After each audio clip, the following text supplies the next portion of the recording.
السلام علیکم ورحمۃ اللہ وبرکاتہ۔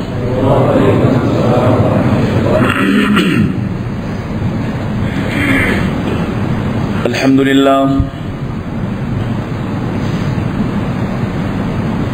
للہ الذی لم يتخذ ولدا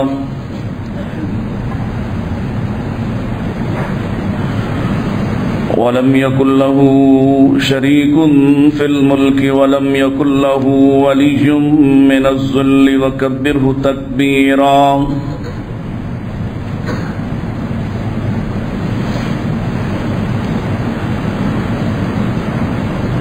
الحمد لله الذي علم بالأنعام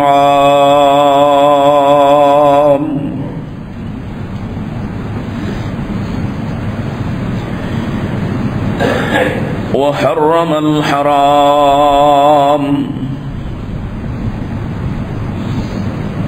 الذي خلق كل شيء وخلق الإنسان والأنعام،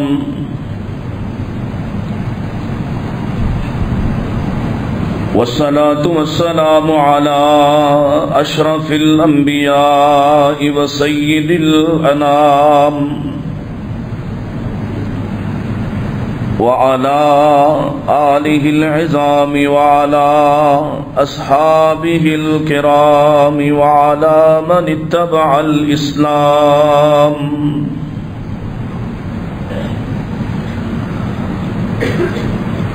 اللهم صل على محمد وعلى آل محمد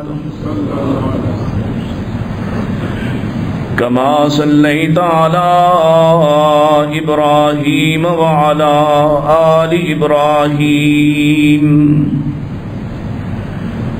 إنك حميد مجيد۔ اللهم بارك على محمد وعلى آل محمد كما باركت على إبراهيم وعلى آل إبراهيم إنك حميد مجيد۔ أعوذ بالله السميع العليم من الشيطان الرجيم، بسم الله الرحمن الرحيم۔ شهر رمضان الذي أنزل فيه القرآن هدى للناس وبينات من الهدى والفرقان، فمن شهد منكم الشهر فليصم، ومن كان مريضا أو على سفر فعدة من أيام أخر، يريد الله بكم اليسر ولا يريد بكم العسر، وَلِتُكْمِلُوا الْعِدَّةَ وَلِتُكَبِّرُوا اللَّهَ عَلَى مَا هَدَاكُمْ وَلَعَلَّكُمْ تَشْكُرُونَ۔ قال الله تعالى فإنما يسرناه بلسانك لتبشر به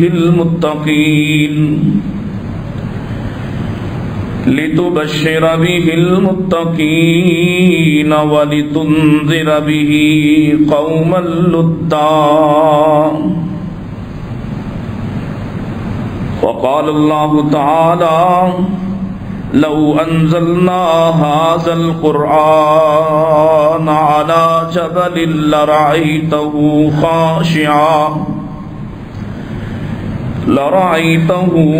خاشعا متصدعا من خشية الله۔ قال النبي صلى الله عليه وسلم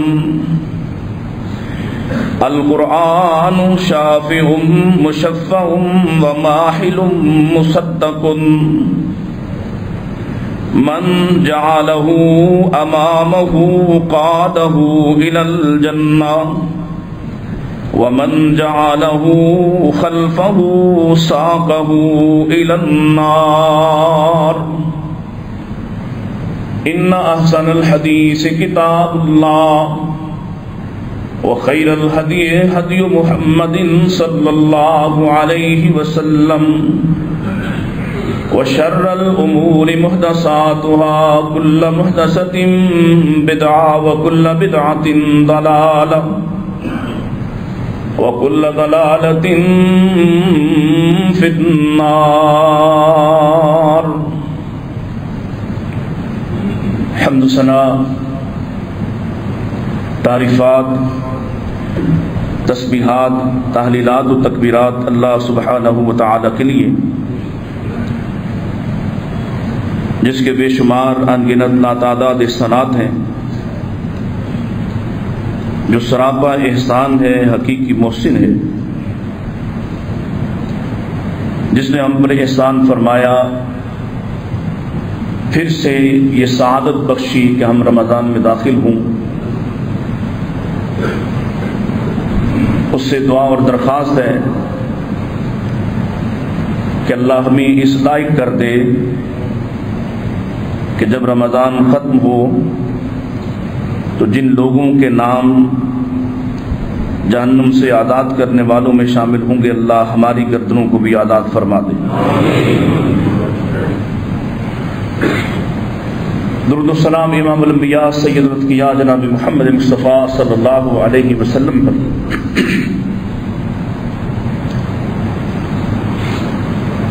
رمضان کا اور قرآن کا بڑا گہرا تعلق ہے.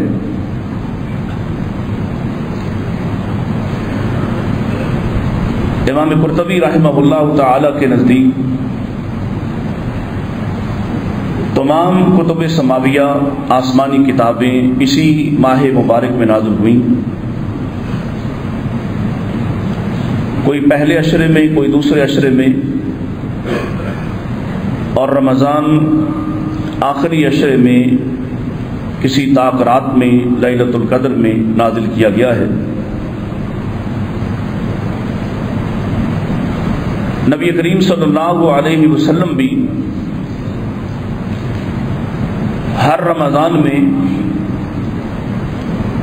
جناب جبریل علیہ السلام کو اس وقت تک نازل ہونے والا قرآن سنایا کرتے، اور آخری سال جب قرآن مکمل ہو چکا تھا تو اللہ کے نبی صلی اللہ علیہ وسلم نے سیدنا جبریل علیہ السلام کو 2 مرتبہ قرآن سنایا ہے.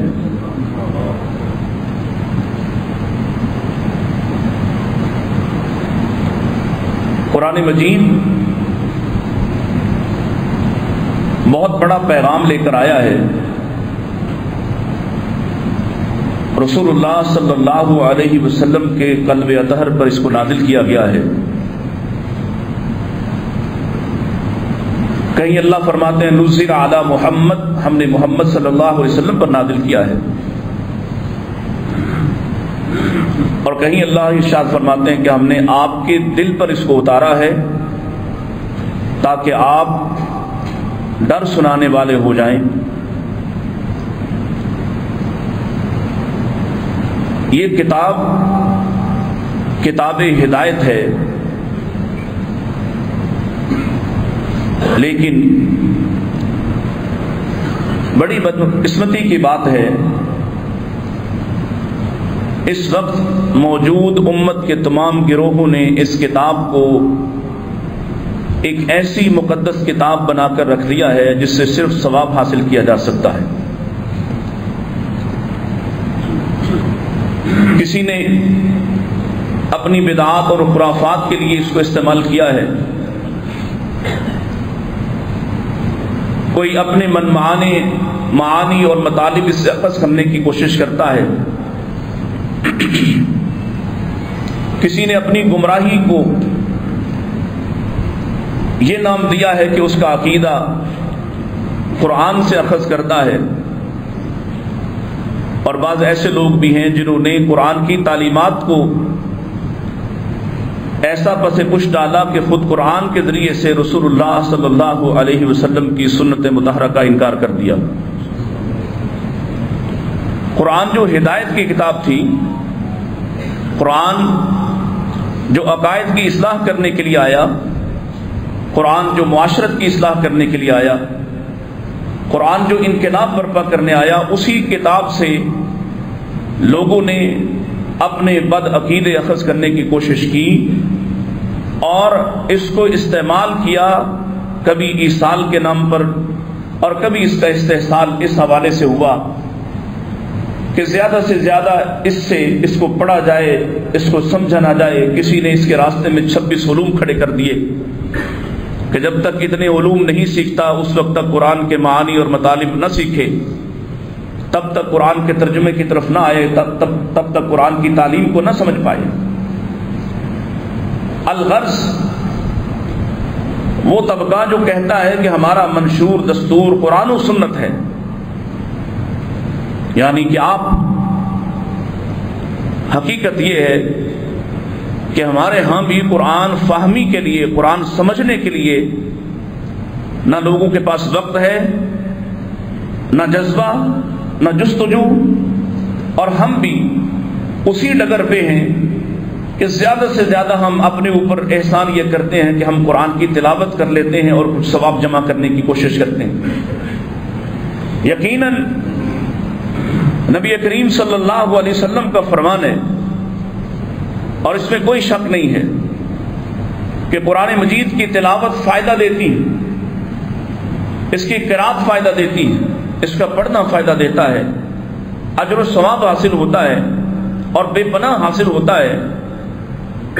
کتنا خود ہی وضاحت فرما دی کہ اس کا ایک حرف پڑھنے سے اللہ 30 نیکیاں عطا کرتا ہے، ایک حرف پڑھنے سے 10 نیکیاں عطا کرتا ہے، اور خود حروف کی بھی وضاحت کر دی کہ الف لام میم یہ ایک حرف نہیں ہے بلکہ الف حرف، لام حرف، میم حرف، الف بھی حرف ہے، لام بھی حرف ہے، میم بھی حرف ہے۔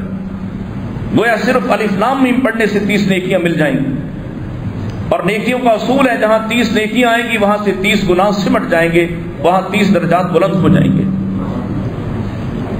لیکن پوری کتاب مقدس میں اللہ نے قرآن مجید کے نزول کے مقاصد میں سے کوئی ایک مقصد بھی ثواب حاصل کرنا نہیں بھیجا ہے، اگرچہ اس کو پڑھنے سے ثواب ملتا ہے۔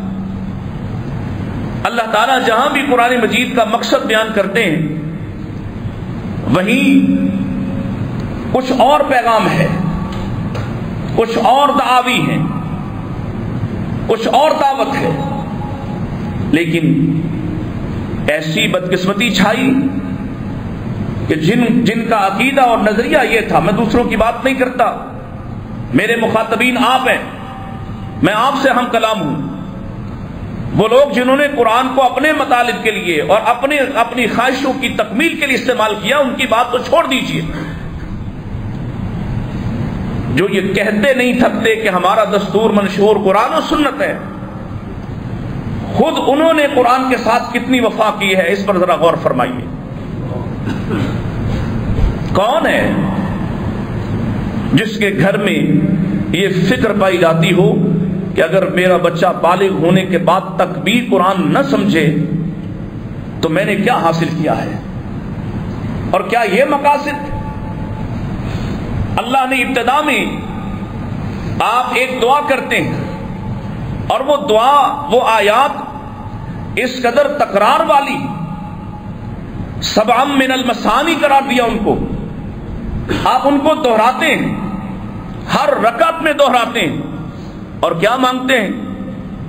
اللہ کی تعریف و توصیف کرتے ہیں، الحمدللہ رب العالمین، الرحمن الرحیم، مالک یوم الدین، اپنی منزل کا تعین کرتے ہیں، اپنے عقیدے کا اظہار کرتے ہیں، ایاک نعبد و ایاک نستعین، اور پھر آپ ایک دعا کرتے ہیں ہر روز ہر رکعت میں، کیا کہتے ہیں؟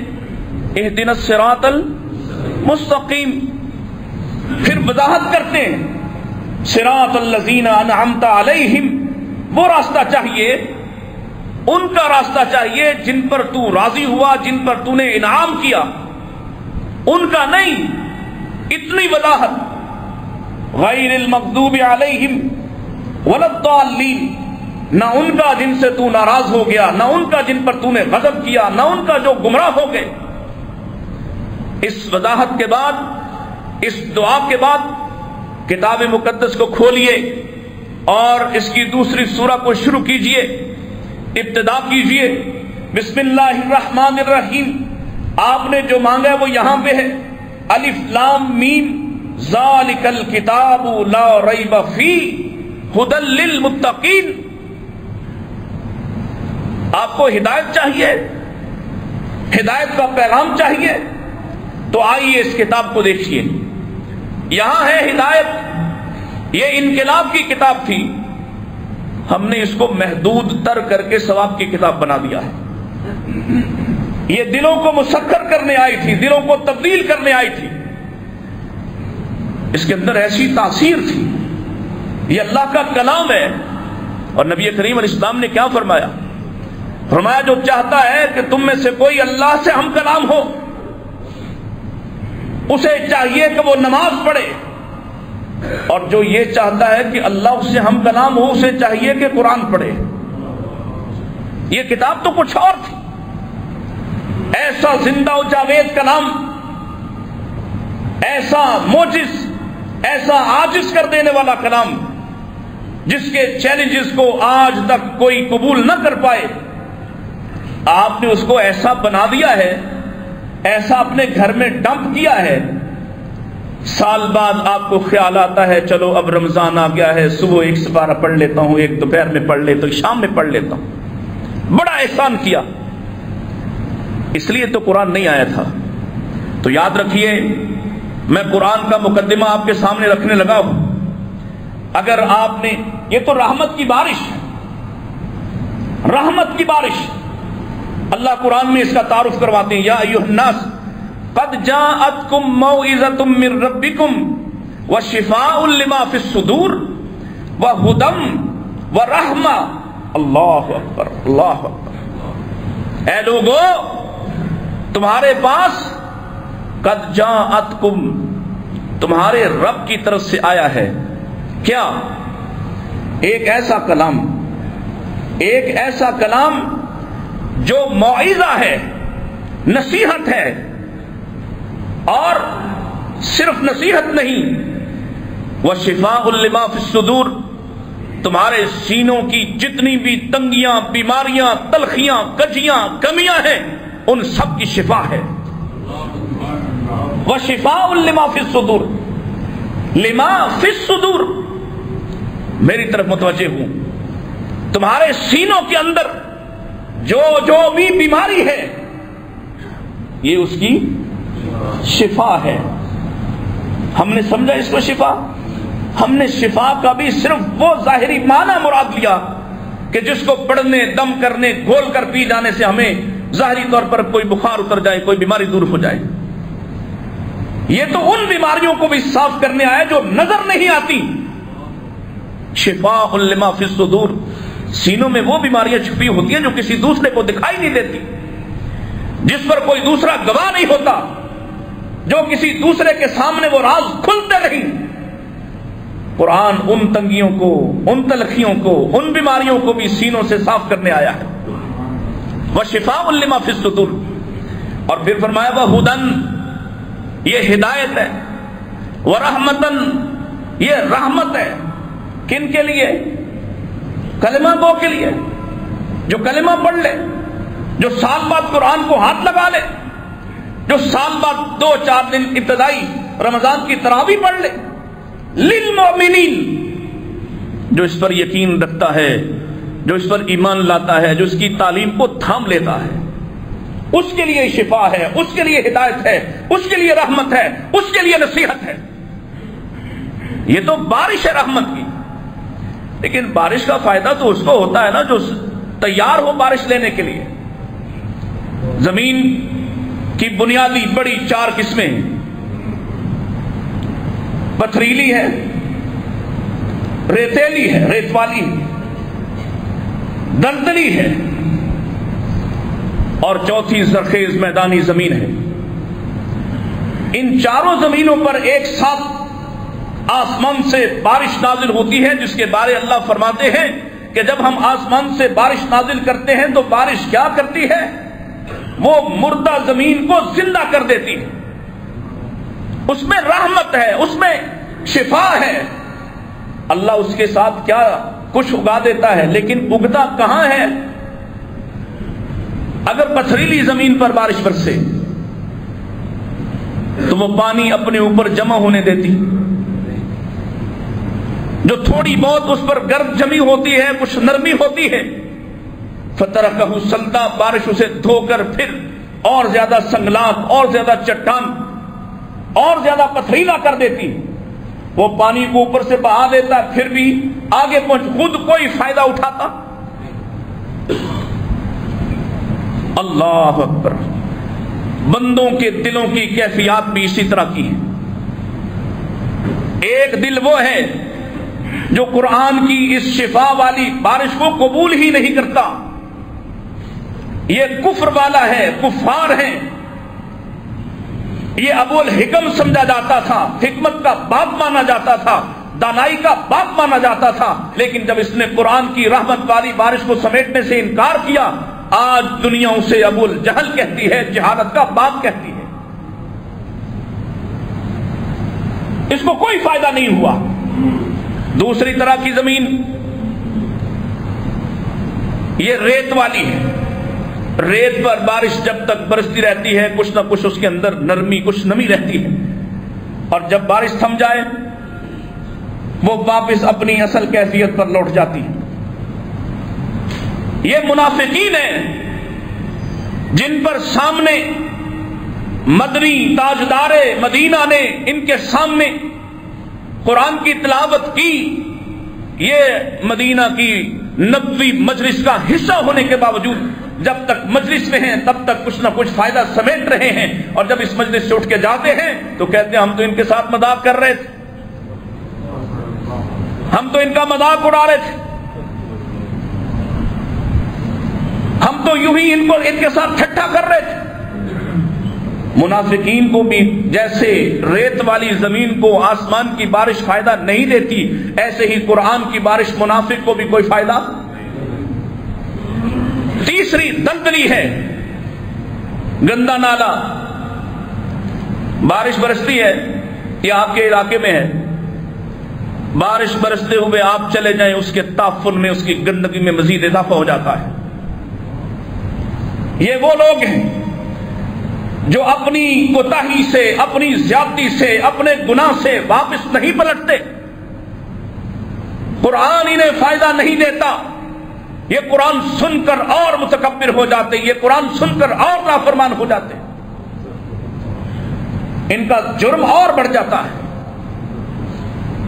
اور چوتھی زمین زرخیز زمین ہے، بارش کے چند قطرے گریں تو وہ قبول ہوتی ہے، اس کو تیار ہوتی ہے، اس کو سمیٹنے کے لیے، اس کو اپنے سینے میں جذب کرتی ہے۔ اگر بارش زیادہ برسے، جتنا سمیٹ سکتی ہے اتنا سمیٹ کر باقی آگے دھکیل دیتی ہے، دوسروں کو فائدہ پہنچاتی ہے۔ یہی حال مومن کا ہے۔ جب اس کے سامنے اللہ کی آیات، اللہ کا قرآن پڑھا جاتا ہے تو اس کے دل کی کیفیت بدل جاتی ہے۔ اذا ذکر اللہ وجلت قلوبہم، ان کے دل ڈر جاتے ہیں، جیسے زرخیز زمین اپنے سینے کے اندر اس نمی کو چھپا کر رکھتی ہے، بوقت ضرورت جب کسان اس کا پیٹ پھاڑ کر بیج رکھتا ہے، اس بیج کو یہ نیچے سے سپورٹ فراہم کرتی ہے، اس کو نمی فراہم کرتی ہے، اس کو کھلا دیتی ہے۔ ایسے ہی مومن قرآن سنتا ہے، وجلت قلوبہم، اس کا دل ڈر جاتا ہے۔ وَإِذَا تُلِيَتْ عَلَيْهِمْ آيَاتُهُ، جب اس کے سامنے قرآن کے مطالب، مفاہیم بیان کیا جاتے ہیں، زادتہم ایمانا، اس کی بیماریاں رخصت ہوتی جاتی ہیں، اس کے اس کے بھاگ جاگ جاتے ہیں، اس کے وقت جاگ جاتے ہیں، یہ خوش نصیب ہوتا ہے، اس کا ایمان بڑھ جاتا ہے۔ لیکن کس کو فائدہ ہوا؟ جو زرخیز ہے، جو سنتا ہے، جو کان لگاتا ہے، جو متوجہ ہوتا ہے۔ اسی لیے تو کہا وَإِذَا قُرِئَ الْقُرْآنُ فَاسْتَمِعُوا لَهُ، غور سے سنو، وَأَنصِتُوا، چپ رہو، لَعَلَّكُمْ تُرْحَمُونَ، جب تم چپ رہ کر غور سے کان لگا کر اس دعوت کو سنو گے تو اللہ کی رحمتیں تم پر برسنا شروع کر دے، فائدہ ہوگا۔ یہ قرآن ہے، اور اللہ کے پاک نبی علیہ الصلوۃ والسلام جن کے سینے پر اس کو اتارا گیا، اور کیوں اتارا گیا اس کی بھی وضاحت کرتی۔ وَأَنزَلْنَا إِلَيْكَ الذِّكْرَ لِتُبَيِّنَ لِلنَّاسِ مَا نُزِّلَ إِلَيْهِمْ، اے ہمارے حبیب، ہم نے آپ کی طرف یہ نصیحت نازل کی ہے تاکہ آپ اس کے پیغام کو کھول کھول کر بیان کر دیں۔ جب رسول اللہ صلی اللہ علیہ وسلم پر قرآن کا نزول ہو رہا تھا تو آپ اسے یاد کرنے کی کوشش کرتے تھے، دہرایا کرتے تھے، عربوں کے اس مزاج کے مطابق جسے وہ دہرا لیتے، پڑھ لیتے، وہ یاد کر لیتے۔ لیکن اللہ نے آپ کو منع کر دیا، لا تحرک بہ لسانک لتعجل بہ ان علینا جمعہ وقرآنہ، آپ نے یاد نہیں کرنا، آپ نے زبان کو حرکت نہیں دینی، آپ خاموش رہیں، چپ رہیں، ہم آپ کے سینے میں آپ کو یہ جمع کر دیں گے۔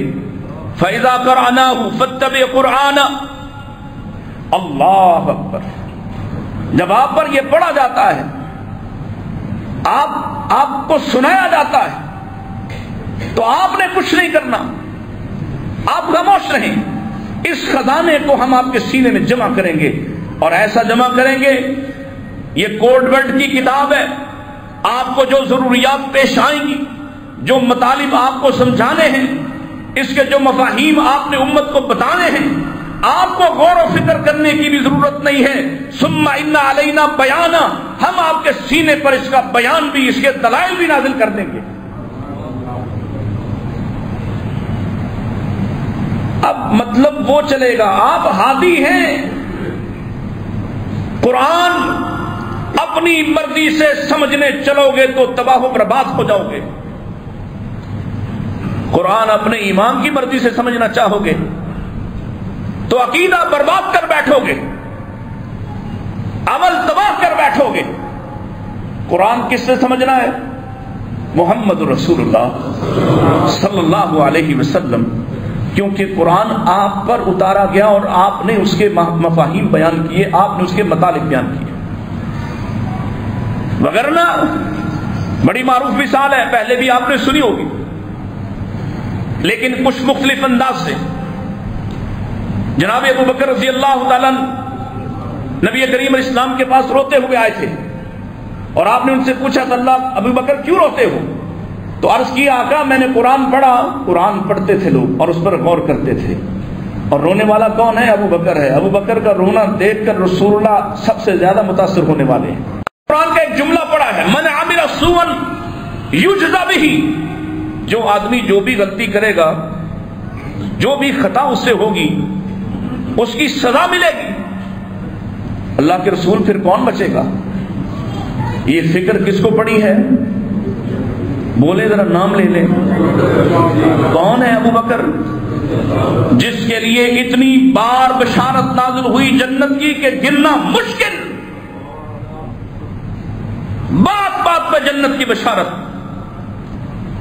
جن کی فضیلت اللہ قرآن میں بیان کرتا ہے کہ وہ دونوں غار میں اذ یقول لصاحبہ، ثانی اثنین کہا، صاحب کہا، اور جن دونوں کے لیے اللہ کی طرف سے یہ پیغام ہے لا تحزن ان اللہ معانا، جس کی معیت رسول اللہ صلی اللہ علیہ وسلم ثابت کر رہے، خلقنا من تربۃ واحدہ، ہاتھ رکھا ہوا ابو بکر کے کاندھے پہ اور کہا ابو بکر میں اور تم ایک ہی مٹی سے بنائے گئے ہیں۔ ابو بکر سب سے پہلے میں اٹھوں گا اور میرے بعد تم اٹھو گے، میں اور تم دونوں حشر میں ایک ساتھ جائیں گے۔ اور کہیں ایک حدیث میں فرمایا میں اٹھوں گا جاؤں گا حشر میں تو لوگوں کو تلاش کر رہوں گا، سب سے پہلے مجھے ابو بکر ملیں گے۔ وہ ابو بکر رو رہے ہیں اس متوقع غلطی کوتاہی پر جو ہو سکتی ہے کسی سے بھی۔ اور اللہ کے نبی علیہ السلام کیا فرماتے ہیں اپنے دوست کو تسلی دینے کے لیے اور مجھے اور تمہیں بشارت دینے کے لیے؟ کیا فرمایا؟ 3 سوال کیے جواباً۔ الست تمرضوا، کبھی بیمار پڑے ہو؟ الست تحزنوا، کبھی غم آیا ہے؟ الست تصیبک، کبھی تجھے کوئی مصیبت آئی ہے؟ ہاں اللہ کے رسول، مصیبت بھی آتی ہے، غم بھی آتا ہے، بیمار بھی پڑتا ہوں۔ پھر کیا کرتے ہو؟ آقا میں صبر کرتا ہوں۔ فرمایا جو صبر کرتے ہو نا مصیبت پہ، بیماری پہ، پریشانی پہ، غم پہ، اللہ اس صبر کی وجہ سے چھوٹے چھوٹے ہو جانے والے گناہوں کو معاف کر دیتا ہے، خود بخود معاف کر دیتا ہے۔ قرآن سمجھا رہے ہیں کون؟ رسول اللہ صلی اللہ علیہ وسلم۔ قرآن اللہ کے نبی سے سیکھنا ہوگا، نہ غامدی کی فکر سے، نہ پرویز کی فکر سے، نہ قادیانی کی باطل تعبیرات سے، نہ سر سید جیسوں کے فلسفے سے۔ قرآن سیکھا جائے گا تو رسول اللہ صلی اللہ علیہ وسلم سے سیکھا جائے گا، کیونکہ اللہ نے آپ پر اتارا اور آپ کو ذمہ داری دی ہے۔ یا ایھا الرسول بلغ ما انزل الیک من ربک، اے میرے رسول جو آپ پر تیرے رب نے نازل کیا ہے اس کو کھول کر بیان کر دو۔ وہ بدبخت جو کہتے ہیں سینہ بسینہ فلاں علم چلا، کوئی تعصب نہیں، کوئی اثر نہیں، کوئی دلیل نہیں، کہا فلاں علم جو ہے تصوف کہاں سے نکالا؟ کہا جی سینہ بسینہ چلتا آ رہا ہے۔ اور رسول اللہ صلی اللہ علیہ وسلم کے صحابہ اتنے امین اللہ کی قسم ہے، وہ احادیث، وہ پیغام جو اللہ کے نبی علیہ السلام نے کسی صحابی کے سامنے دہرایا ایک مرتبہ بھی، آخر کار صحابہ نے وہ بھی بیان کر دیا، کچھ بھی چھپایا؟ یہ الزام ہے ان پر کہ چھپایا اور کچھ سینہ بسینہ آگے پہنچا دیا۔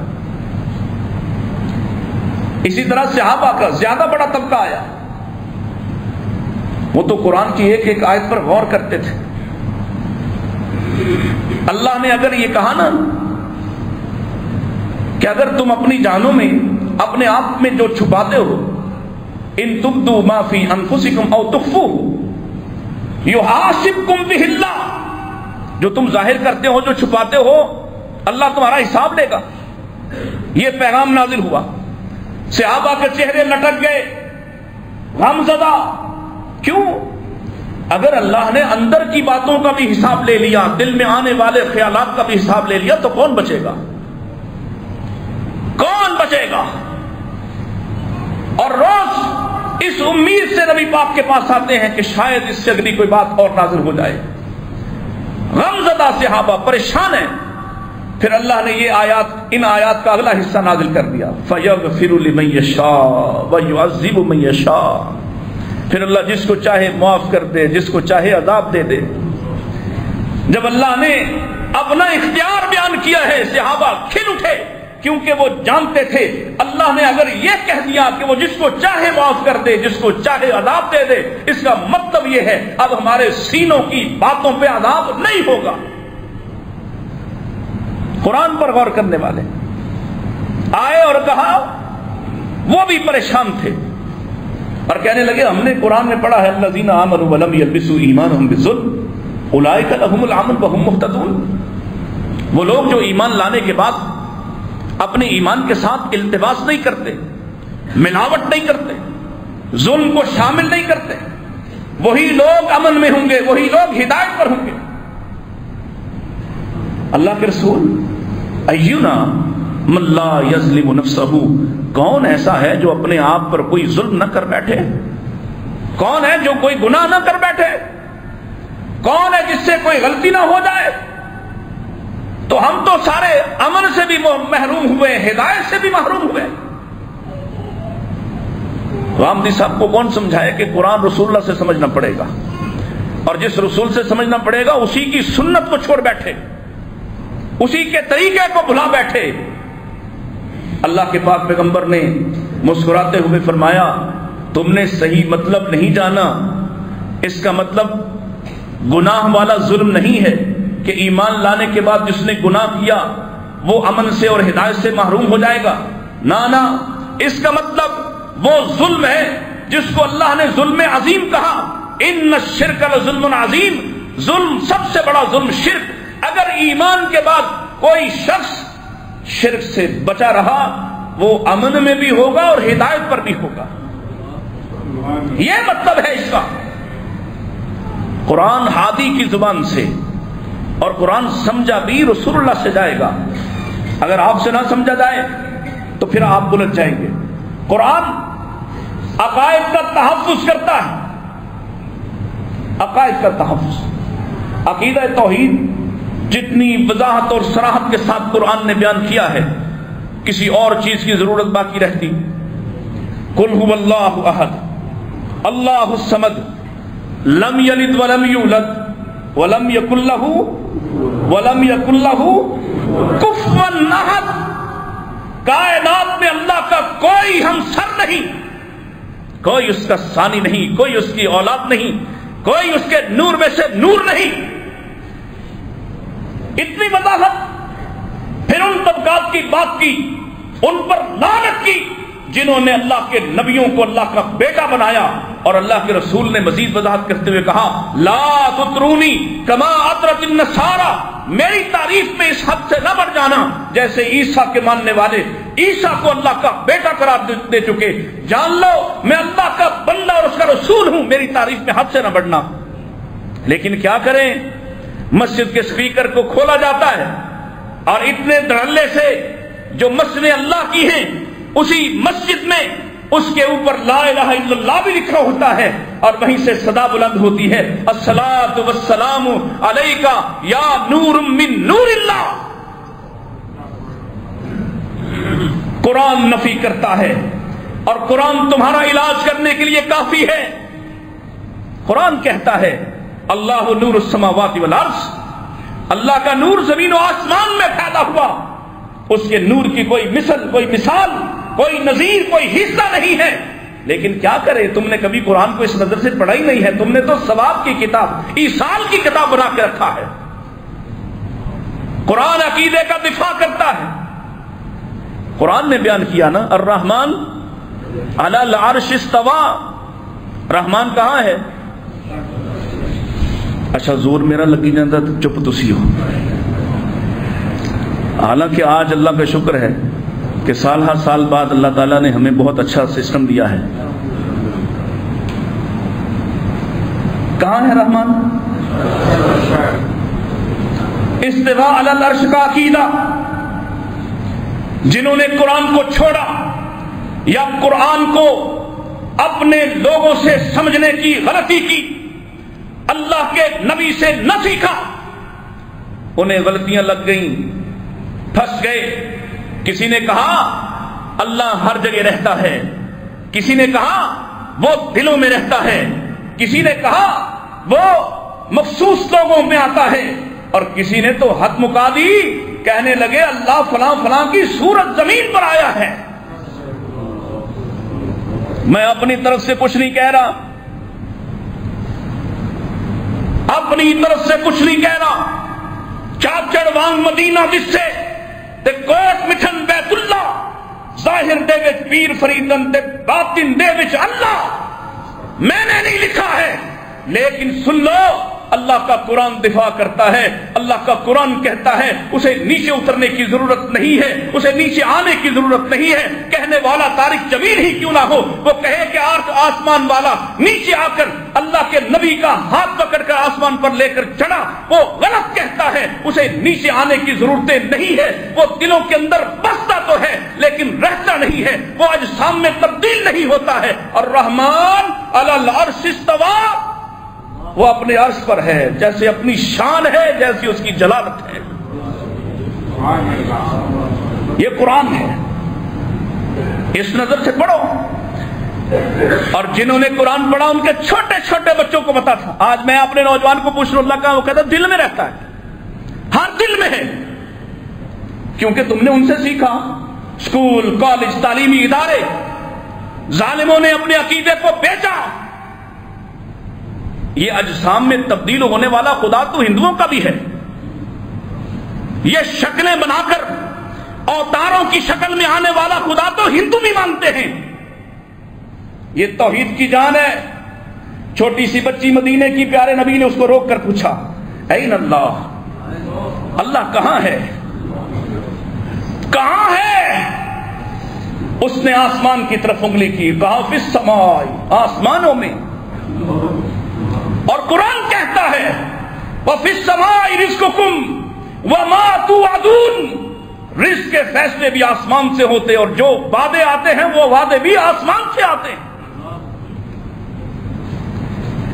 ایک اور صحابی آیا، بڑی معروف مثال ہے.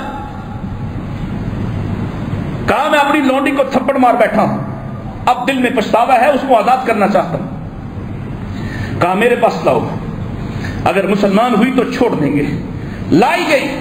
نبی کریم علیہ السلام نے صرف 2 سوال پوچھے، صرف 2 سوال. اور لوگوں کا نام لے کر گمراہ ہونے والوں اور مصنفین کا نام لے کر گمراہ ہونے والوں، جب حدیث موجود ہے تو کسی مصنف کی کسی بات کا کوئی اعتبار نہیں کیا جا سکتا. کسی فلسفی کی، کسی فلسفی کا، کسی فلسفے کا کوئی انکار نہیں، انکار ہی انکار ہوگا، اقرار نہیں ہو سکتا. اللہ کے نبی نے کہا لاؤ میرے پاس، اور 2 سوال کیے. پہلا سوال این اللہ، اللہ کہاں ہے؟ اس لونڈی نے، اس کنیز نے کہا فی السماء، آسمانوں میں. دوسرا سوال من انا، میں کون ہوں؟ کہنے لگی انت رسول اللہ، آپ اللہ کے رسول ہیں، آپ اللہ کے رسول ہیں. جس شخص کے آج بھی 2 عقیدے، وہ اللہ کو پہچانتا ہو کہ وہ آسمانوں میں ہے اور وہ رسول اللہ کو مانتا ہو کہ آپ اللہ کے رسول ہیں، وہ آج بھی پکا مسلمان ہے، اس پر کوئی کفر کا فتویٰ نہیں لگا سکتا ہے. قرآن عقائد کی اصلاح کرتا ہے. قرآن اللہ کی حدود کو بیان کرتا ہے. دل کا حدود اللہ. قرآن بتاتا ہے کس کس جرم کی کیا سزا ہے. قرآن نے وضاحت کر دی، چور چورنی ان کے ہاتھ کاٹے جائیں گے، دہشت گرد کے کبھی ہاتھ اور پاؤں کاٹے جائیں گے، کبھی سولی دیا جائے گا. قرآن کہتا ہے. قرآن نے سزائیں بیان کی، انصاف کے تقاضے بیان کیے. قرآن نے معاشرت کو شروع کیا اور کہا وَقَضَىٰ رَبُّكَ أَلَّا تَعْبُدُوا إِلَّا إِيَّاهُ وَبِالْوَالِدَيْنِ إِحْسَانًا. معاشرت کا سب سے پہلا تقاضا یہ ہے اپنے رب کو پہچان لینا، آسمان والے کو، اور زمین میں اگر کسی کو پہچاننے کی ضرورت ہے تو وہ تیرے والدین ہیں. قرآن نے کھول کر ہر چیز بیان کر دی، کچھ بھی چھوڑا نہیں ہے. اللہ اکبر. اور قرآن نے ان سوالوں کے جواب دیے جن کے جواب آج تک یہ باوسائل لوگ تلاش کرتے تھک گئے. اربوں ڈالر لگا کر انسانوں کی ہڈیوں پر تحقیق کرنے والوں، نتیجہ کیا ہے؟ دھماکے سے پیدا ہو گئے. نتیجہ کیا ہے؟ بندر سے پیدا ہو گئے. نتیجہ کیا ہے؟ میںڈک سے پیدا ہو گئے. نتیجہ کیا ہے؟ پانی سے خود بخود ہی ہو گئے. یہ تمہاری تحقیق؟ قرآن ہے جو جواب دیتا ہے. انی خالقم بشرا، میں بشر بنانے لگا ہوں. انی جاعل فی الارض خلیفہ، میں اسے زمین میں اپنا نائب بناؤں گا.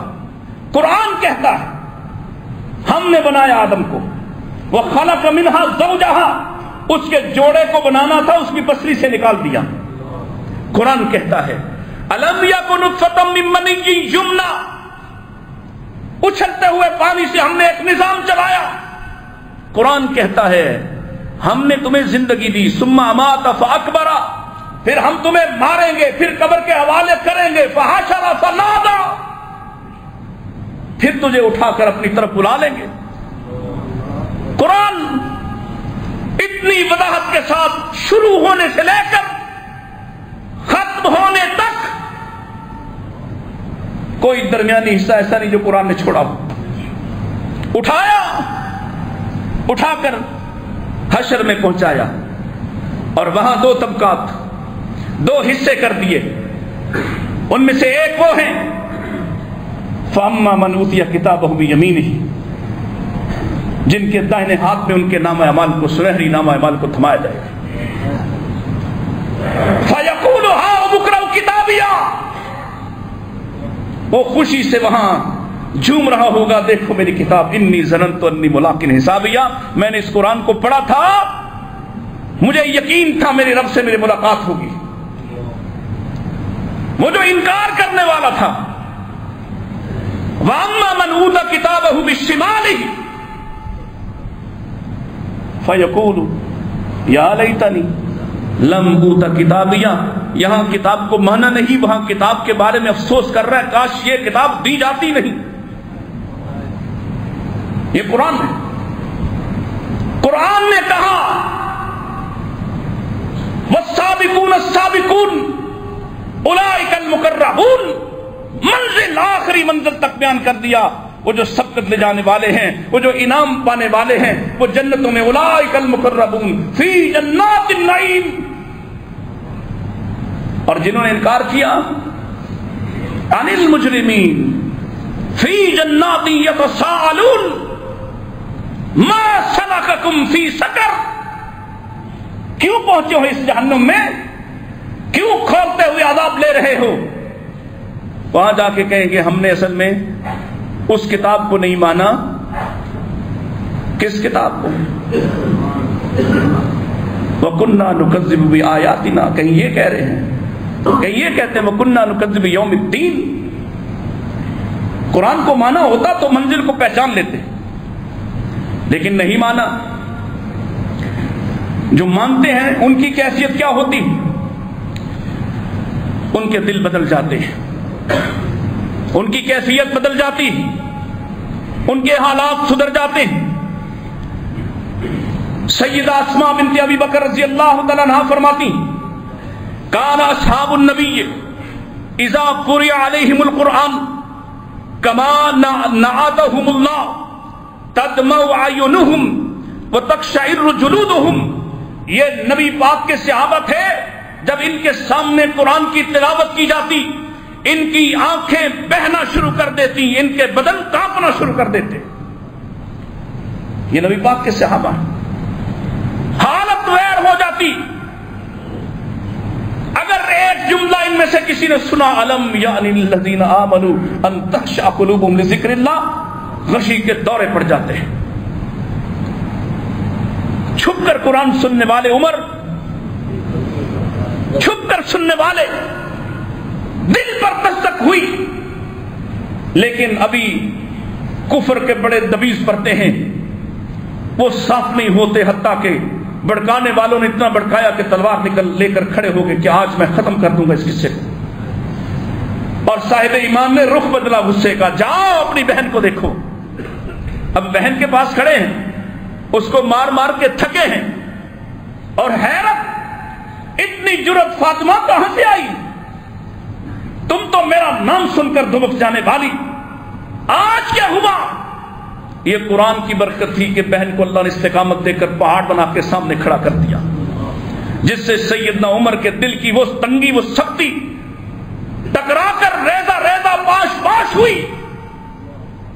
وہی عمر ایمان لانے کے بعد ایسی کیفیت والا کہ قرآن کی آیت سنتے ہوئے کسی مقام کے پاس سے گزر رہے تھے، اندر اللہ کا کوئی بندہ یا اللہ کی کوئی بندی تلاوت کر رہی ہے، اور عمر زمین پر بیٹھا ہوا رنگ فٹ۔ کیا ہوا؟ کہا اللہ کی کتاب کے پیغام سن رہا اور سوچ رہا میں بچوں گا کیسے۔ یہ دلوں کو تبدیل کرنے والی، لیکن دل تو اس کے تبدیل ہوں جو اس کو اپنا دل دے بیٹھے، جو اپنا دل دے ہی نہ دل کا سودا کرے ہی نہ، اس کا کیا کریں؟ اللہ اکبر، یہ ایسی کتاب ہے جس کو جن سنے تو وہ بھی کہتے ہیں قاف قالوا انا سمعنا قرآنا عجبا، جن پلٹ آئے، انسانوں کو بھی کچھ سوچنا پڑے گا، جنوں کی کیفیت بدل گئی۔ اور نبی کریم صلی اللہ علیہ وسلم کیا فرماتے ہیں؟ آخری حصہ، وقت کم ہے، القرآن اگر تم نے اس کے ساتھ وفا کی، القرآن حجت لک او علیک، قرآن یا تمہارا سفارشی یا تمہارے لیے دلیل یا تمہارے خلاف دلیل۔ ہم نے کبھی غور کیا قرآن نے ہمیں کیا حکم دیا؟ قرآن میں ہمارے لیے کیا پیغام آیا؟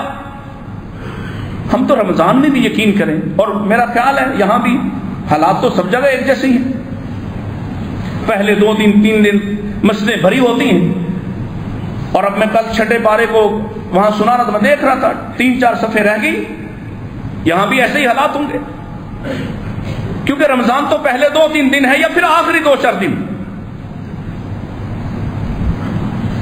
قرآن یا تمہارے لیے دلیل یا تمہارے خلاف دلیل۔ تمہارے لیے دلیل کیسے ہے؟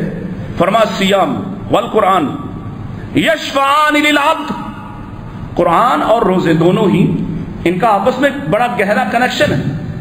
یہ دونوں تمہارے لیے، اس بندے کے لیے جو روزہ رکھنے والا، جو قرآن کی تلاوت کرنے والا ہے، اس کے لیے سفارشی ہوں گے۔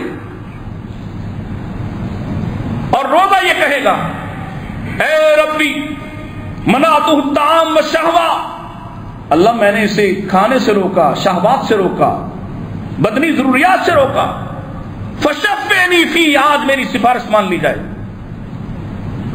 اور قرآن یہ کہے گا اے ربی منعتہ النوم باللیل، اللہ میں نے اس کو رات سونے نہیں دیا، یہ جاگتا رہا۔ رمضان میں صرف نہیں، باقی مہینوں میں بھی تعلق ہو تو پھر کوئی تعلق کو چھوڑتا، میں نے سونے نہیں دیا، فشفعنی فی، میری سفارش مانی جائے۔ اور پیارے رسول فرماتے ہیں فیشفعان، ان دونوں کی سفارش کو قبول کیا جائے گا، دونوں کی سفارش کو قبول کیا جائے گا۔ ظاہر ہے جب سفارش قبول کی جائے گی تو پھر اس کی نجات ہو جائے گی۔ کہیں نبی کریم علیہ السلام فرماتے ہیں کہ سورۃ البقرہ اور سورہ آل عمران اس کا دفاع کرتے ہوئے آگے پیچھے، اس کا کبھی آگے جاتی ہیں کبھی پیچھے آتی ہیں۔ کہیں آپ فرماتے ہیں سورۃ الملک کی تلاوت کرنے والا رات کو اگر یہ فوت ہو گیا، غلطیاں کوتاہیاں ہیں اور عذاب قبر کی کیفیات بن رہی ہیں، سورۃ الملک اس کا دفاع کر رہی ہے۔ قرآن حجت ہے، دلیل ہے، رکاوٹ ہے۔ اور اللہ کے نبی علیہ السلام کیا فرمایا؟ قرآن شافع مشفع، قرآن ایسا شافع ہے، ایسا سفارشی ہے جس کی سفارش کو قبول کیا جائے گا۔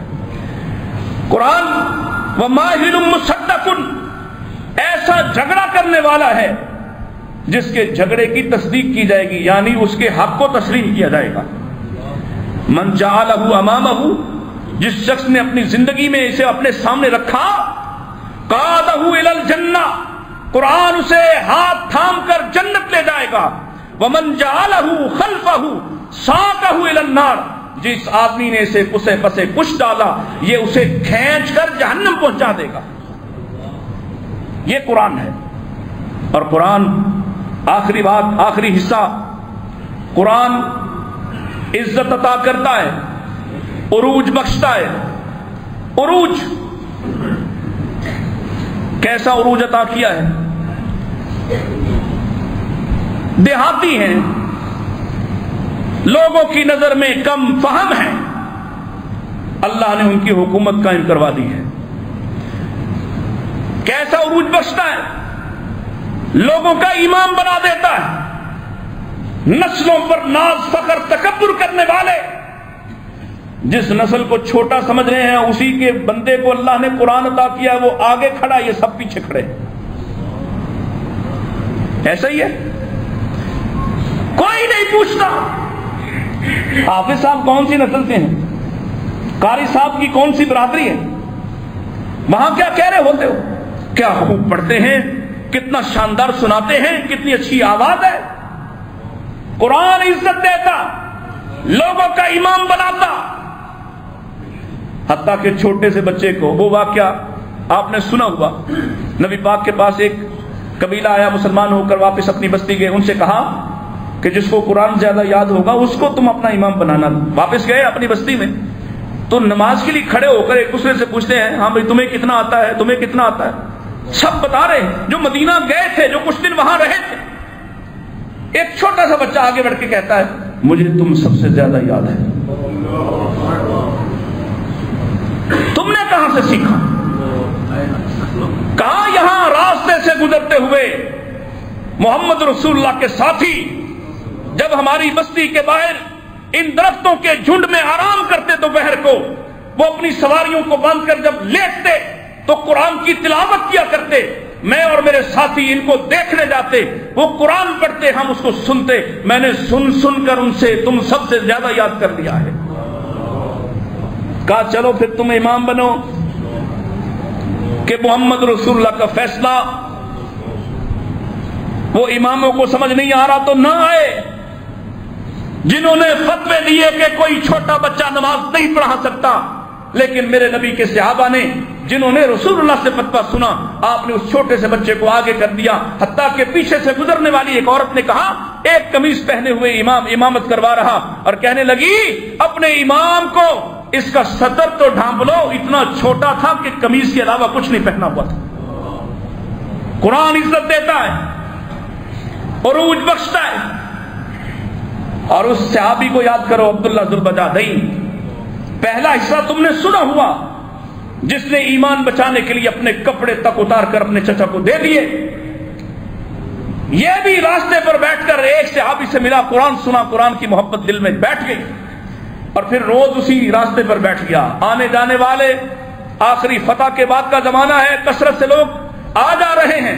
جو مدینہ سے واپس پلٹتا اس سے پوچھتا ہے کہاں سے آئے ہو، کچھ قرآن یاد ہے مجھے سناؤ. قرآن کی محبت دل میں بیٹھی، حتیٰ کہ چچا نے گھر سے جب نکالا، برہ نہ ہو کر بھی گھر سے نکل پڑا. پھر ماں سے ٹاٹ کا ٹکڑا لے کر اپنے آپ کو باندھ کر مدینہ چل پڑا. ننگے پاؤں، ننگے بدن، کٹے پھٹے وجود سے پیارے آقا کی مجلس میں پہنچا. اللہ کے رسول علیہ الصلوۃ والسلام نے اس کا استقبال کیا، اس کو صفہ پہ ٹھہرایا، اور یہ بلند آواز سے قرآن پڑھتا ہے. قرآن کی محبت. سیدنا عمر نے حضرت رسول اللہ سے شکایت کی، اللہ کے نبی اس کو ذرا کہیں آہستہ پڑھ لے، آہستہ پڑھ لے. میرے نبی فرماتے ہیں ایک بات تو یہاں اور فرمائی، فرمایا سنو، جو قرآن کو بلند آواز سے پڑھتا وہ ایسے جیسے اعلانیہ صدقہ کرنے والا ہے. اللہ اکبر. قرآن کو بلند آواز سے پڑھنے والا ایسے ہے جیسے اعلانیہ صدقہ کر رہا ہو. اور کہا اس کو چھوڑ دو عمر، اس کو کچھ نہ کہا کرو، یہ اللہ سے، اللہ کے رسول سے اور قرآن سے محبت کرنے والا ہے. پھر تبوک آئی، آپ تبوک کی جنگ پر روانہ ہوئے، بعض وقت کم ہے، تبوک میں پہنچے.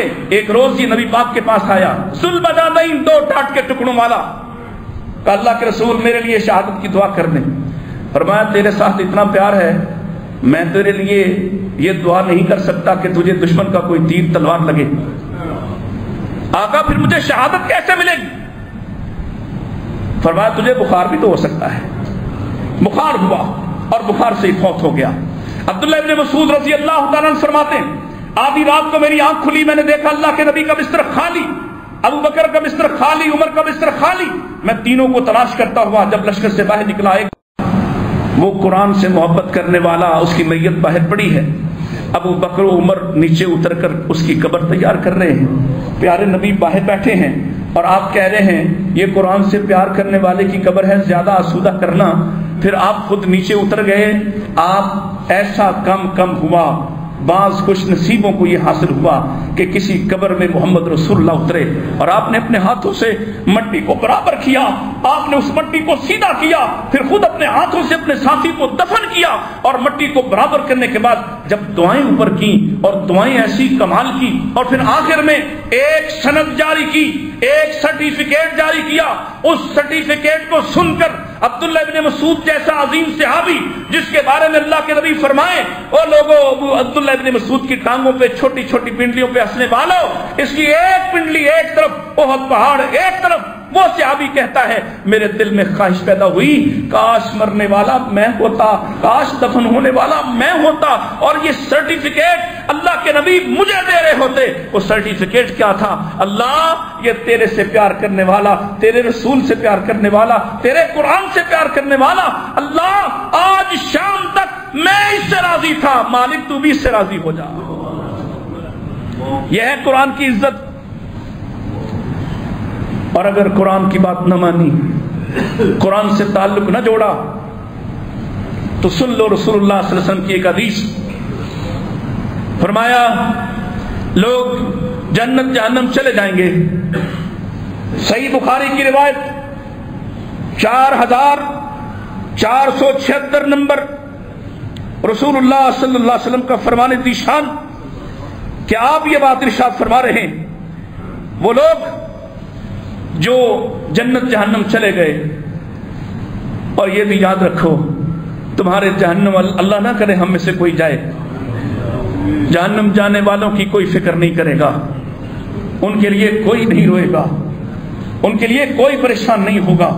ہاں وہاں بھی ایک شخصیت ہے جسے اپنی اعلیٰ ترین جنت میں بھی چین نہیں آ رہا۔